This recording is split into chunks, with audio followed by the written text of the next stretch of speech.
If I allowed you to look under the hood of my 7-figure agency and pretty much copy exactly the systems and the structures that I had in place to get to 7 figures, what would you say? Would you say, yes, show me that now, or would you say, cool, I don't need them? If you would like them, I'm going to give them to you in this video. I'll be showing you Zapier and how we use Zapier to automate literally 10,000 tasks a month in my business. I'll be showing you Slack and the different Slack channels we have set up so that we can manage our team and our clients effectively in a way where we really don't have any headaches, because communicating with your team and clients can be stressful as fuck. I'll also show you some other systems that automate the client onboarding experience so that it's pretty easy to get your client set up when you sign them, because the automations do it for you. So this is an old training, but it is still very much applicable to today. And this is a training I built when I was still very much in the trenches of scaling my agency. So I think this is actually going to be more valuable than me creating a brand new training now rather than when I was in the trenches. So without further ado, if you want to start and scale your SMMA business, this video will help you. Let's roll it. All right, so we're going to kick off week 6 with the systems and the tools that you need to run your agency. These systems and tools are not ultimately necessary if you don't have any clients, but these are things that you will need once you get 1 or 2 clients on board. And these are the things that are going to allow you to scale to the 6-figure mark and above. So we're just going to go over some of the things that you do need. And again, these are things that you can probably skip when you're just starting off if you just want to focus purely on getting clients. That's not a problem. But after that, then it's a really good idea to dial these in. So first off, we've got Slack, then we've got Google Drive, then we've got a project management system. You can use Trello, Asana, Monday. There's absolutely tons of these. So just pick one that is maybe free to start off with and something that's easy to use. And then we've got a CRM. Okay, so I use ActiveCampaign. You can use anything else such as HubSpot or any other one out there. Ultimately, you're just looking for something to really store your leads, store your clients, and store basically all of the information about people you've talked to and people you haven't talked to, okay? Lastly, then we have Zapier, and Zapier is something that's gonna help you scale your business, right? So Zapier is amazing because it means you can automate a lot of things that you would normally have to do manually, okay? So we're gonna get into all of these and show you the power of all 5 of these tools. So with Slack, okay, so Slack is basically just like WhatsApp except for business, okay? So we use Slack as our holy place, meaning that if a client messages us in Slack, they're going to get a response, okay? So it's guaranteed within probably 8 to 10 hours at the max, they're going to get a response. Usually we reply within maybe 1 or 2 hours because we've got a few people in there, so there's always someone online. Now, the reason we do that is because if your clients are WhatsApping you or emailing you, they're going to get lost, right? They're going to get lost between all the other emails you get and all the other personal WhatsApp messages you get. And for me, especially, I always want to keep the 2 things separate. Business and then your personal life, you want to not mix them, right? So you don't want to mix them and have your WhatsApp being business WhatsApp and then also personal, okay? So the first thing you want to do with Slack is you want to have an internal channel for each of your clients. And this channel is just for you and your team members. So your client is not going to be able to see what you put in here. And this is basically your space to discuss everything related to the client. If there's a problem, if there's an issue, or if you just want to talk about some strategies that you might be implementing for them, you put that in this channel. Okay, so for example, you can see I put in a screenshot here of one of the ones we have for our clients. And so this is what it looks like when we have clients for Instagram. We have IG-client name-content. Okay, so it's really clear that this is our internal channel. And so in here, it's just us on the team and no client. Okay, so it just gives us that space to discuss the client. Secondly, then you're going to have a second channel, which is an external channel. And so this is for you and the client. So usually what we'll do here is that some of our team members are in this channel, but only our client manager and people who directly need to know. For example, we have some designers on our team and they're not in these channels. They are in the internal channel with us and them, not the client. Okay, the reason we do that is because we don't want the client directly communicating back and forth with our designers, but we have no problem if they're communicating back and forth with our client manager. That's completely fine. Okay, so you've got 2 ones here. We just use the acronym CC as client communication. So CC, line, and then the client name. It also keeps it very organized because we have, at this stage, 50 plus clients. So it means that we have roughly 50 of the IG channels and then 50 of the CC channels, and they're all in line. And then the last type of channels that you're going to need are ones just for your team. Okay, so nothing to do with the client and ultimately just for your team. Okay, so these are 3 ones that we have. We have a lot more, but these are just to show you an example. Okay, so first off, we have exec team. So this is the executive team. This is basically me and anyone else on the team who needs to know about billing, payments, proposals, contracts, any of the more nitty-gritty stuff, right? And this is where a lot of communication happens between us and client managers when it comes to if there's a problem with a client, if the client manager needs me to do something or to update an invoice for one of the clients, or just to do something not related to delivering the service. Okay, so this is kind of our space for the executive team to come together and see what do we need to do on a daily basis. Then we also have a private channel for our team members, specifically for video and then design content. Okay, the reason we do this is that in the internal channel for each client, they might be creating video content and just graphics, which would be design. Okay, now we want to also have these separate ones. So for example, we have roughly 6 to 7 designers on our team, and then we've got 2 video people on the team right now.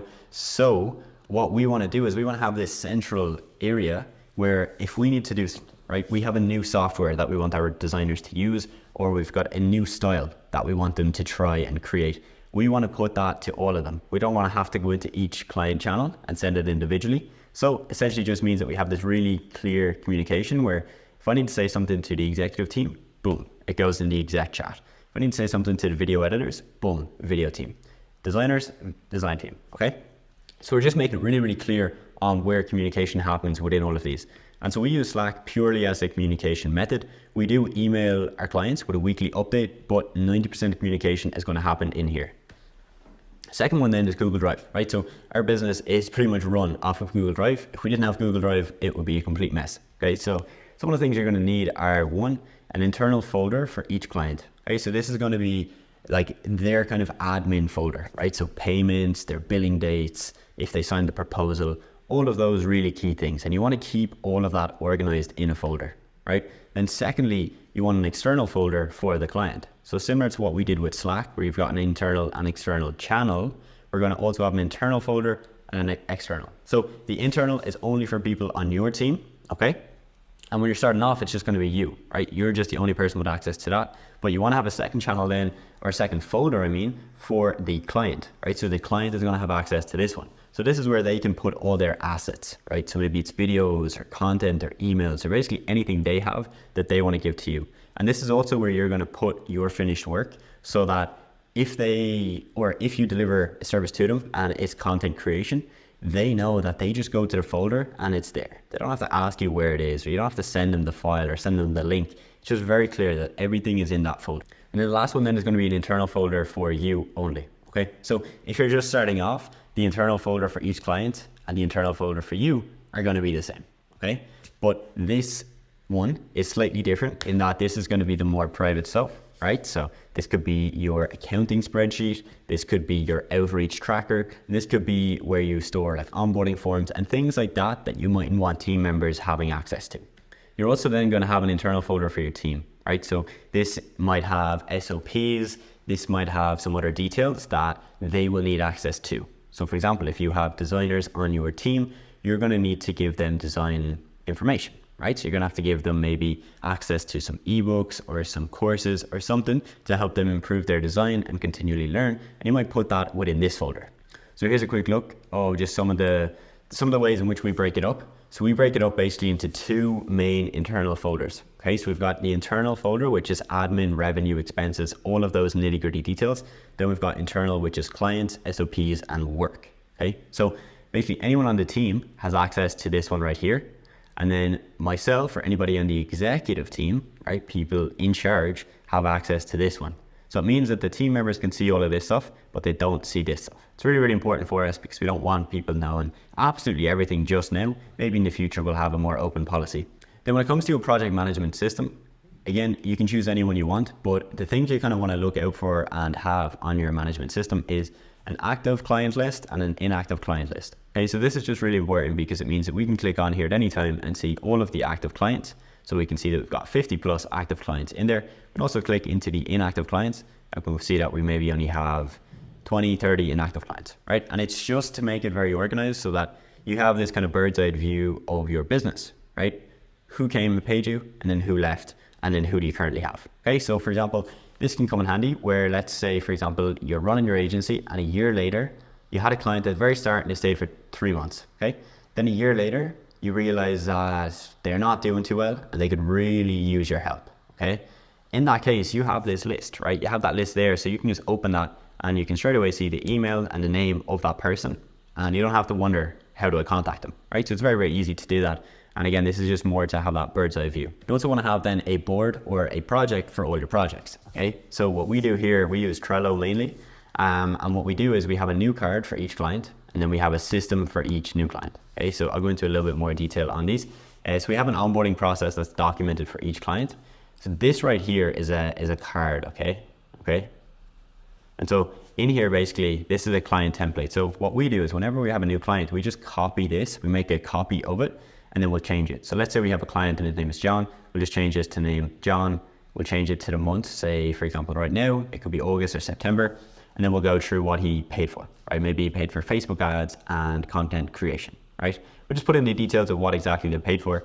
And then in here, in the client checklist, we've got a full step-by-step process of what our VA needs to do to onboard this client. Now, when you're starting off, you're going to do this, but I also suggest that you make it into this very clear guideline that it's easy for you to follow. So when you get a client, right, you don't have to worry, what do I do, right? You just open this and you see step 1, make sure they paid the invoice. Step 2, make sure they signed the proposal or the contract. Step 3, make sure they're onboarded to Google Drive. Step 4, make sure they're into Slack. Okay, so you're just going through all the steps that they got to go through. And this is really, really powerful. Okay, so if we didn't have this in place, it'd be a complete mess. You know, we can have 4 to 6 clients coming in on a weekly basis. So if we don't have something like this, things get crazy. When it comes to then CRM, right? A CRM is basically a customer relationship management database, right? So it's essentially a place where you want to store a lot of people. Okay, so for us, we store prospects, leads, current clients, old clients, and then what we also do is we use it to send emails, send reminders, and enter automations. Okay, so let's go over these really quickly. Prospects are people that might be interested in what we have to offer. Leads are people who, for example, opted into a case study. Okay, so we have a case study and they opted into that, that's a lead. Okay, current clients, people who actually pay us. Old clients, people who paid us and then left. And then lastly, again, we use this to send out emails, reminders, and automations. So I'm going to go through a few examples here and you can kind of see how you can use it to basically help you just run your business way, way smoother. Okay, so I'll go to the first one here. So we've got a re-engage email, right? So basically what we've set up here is we've set up this automation in our CRM. So for example, if we spoke to someone, let's say 2 months ago, and we haven't heard from them since, all I have to do is I have to click on their email and add them into this, right? Add them into this automation, right? What that does then is that will automatically send them an email from my account that says something like, hey, first name, we connected a couple of months back and we had a quick call and ultimately you weren't fully interested in what we had to offer right now. I just wanted to check in with you and see if you need more help with Facebook ads or X, Y, and Z service at the moment. It's basically just a way in which we can touch base with people that we haven't spoke to in a very long time. Okay, so really, really powerful for us. We'll go in and we'll do this maybe once a week, or we'll just look at like all of the people over the last few months and see who can we re-engage with. Then we've got a case study automation. So I've talked about this before, and this is how we have a spreadsheet set up that when we get a DM from someone and they say, yes, I want to see your case study, we then take their email, paste the email on a spreadsheet, and then the spreadsheet is set up with Zapier, which we're going to talk about later, and this links to the automation. So automatically, John's email gets pulled into this automation, and now in this automation, he's going to get about 5 to 7 emails from us over about 3 to 4 to even 5 weeks, right? So we space out each email by minimum of 2 to 3 days. So that's really powerful because of course it means that we don't have to manually do all of that. If we were to manually send him 7 emails, that would be such a waste of time. We've also got an automation here for onboarding information, right? So when a client signs up with us, we have an actual 6 to 8 day sequence that they go through.